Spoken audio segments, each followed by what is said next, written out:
আমি এই মুহূর্তে আমাদের ফেনী পান কেন্দ্র এবং পাঁচগছিয়া বাজার, আজকে শুক্রবার জুমাবার এবং কি শুক্রবারে আমি পাঁচগছিয়া বাজারে আপনাদেরকে ভিডিওর মাধ্যমে লাইভের মাধ্যমে এই মুহূর্তে তুলে ধরছি।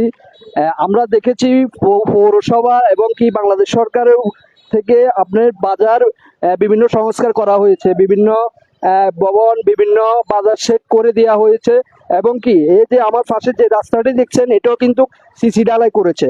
তো আমরা এরই মধ্যে অনেকের একটা অভিযোগ শুনতে পাচ্ছি, যেটা হচ্ছে যে আমরা মোটরসাইকেল আমার আশপাশে দেখেছেন, মোটরসাইকেল আরো একটু এদিকে দেখাই, এদিকে অনেকগুলো মোটরসাইকেল আছে। তো এই যে মোটরসাইকেলের যখন বাজারে যখন ব্যক্তিগত গাড়ি নিয়ে আসে, মোটরসাইকেল নিয়ে আসে, বেশিরভাগ বাজার যারা করে তারা কিন্তু মোটরসাইকেল নিয়ে আসে। তো তাদের জন্য যদি একটা সেট করে দেয়া হয় বাজারে মোটরসাইকেল পার্কিং এর করার জন্য, তাহলে পৌরসভা থেকে যদি এই জিনিসটা যদি মোটরসাইকেল পার্কিং করা হয়, তাহলে কিন্তু তারা মোটরসাইকেল গুলো নিরাপদে এবং কি সেটের মাধ্যমে তারা রাখতে পারে।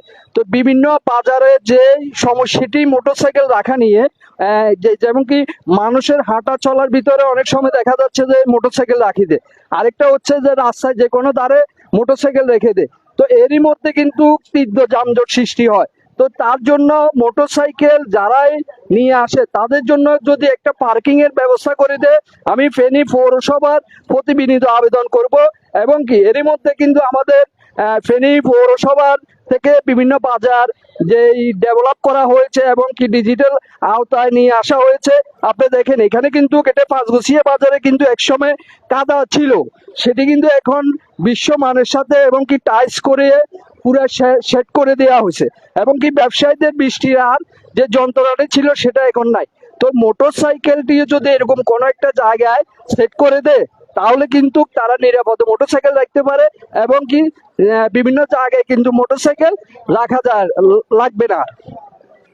তো আমি জেলা প্রশাসক এবং যে আমাদের ফেনী পৌরসভা দায়িত্বে আছে তাদেরকে বিনীত আবেদন জানাবো মোটরসাইকেলের সেট করার জন্য।